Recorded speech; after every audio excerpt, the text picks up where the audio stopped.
Welcome to this technical guide on the Silvercrest SKMC 1200. We are Kelatos Informatica, specialists in technical repair. We collect your device from your doorstep, carry out a free diagnosis, and send you a quote before any repair. No phone calls, no trips to the shop. We are based at Calle Joaquín María López 26, Madrid. Convenient, transparent and professional. Link in the description. If your Silvercrest SKMC 1200 won't turn on, you're not alone. This issue can arise from several factors, including a faulty power supply or internal component failure.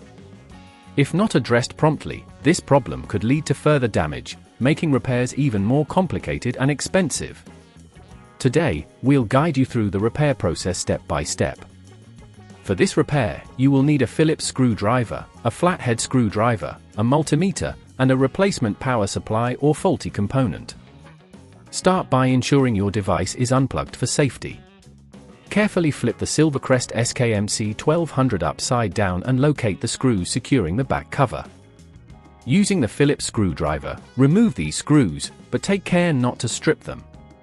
Once the screws are out, gently pry open the back cover using the flathead screwdriver, ensuring you do not damage any clips holding it in place.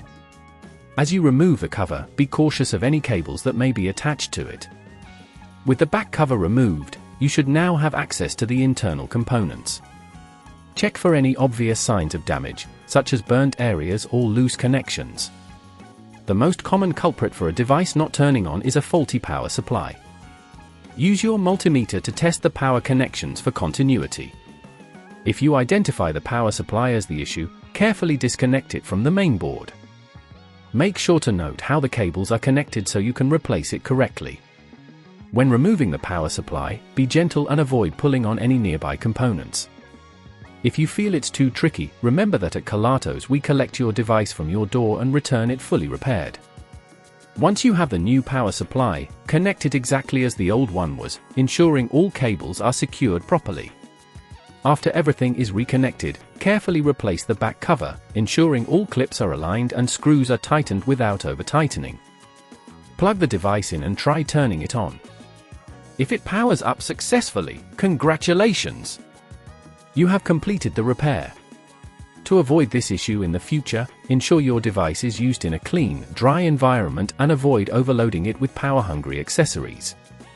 Regularly check for software updates that might improve performance and stability.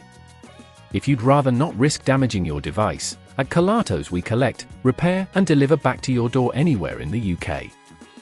Link in the description.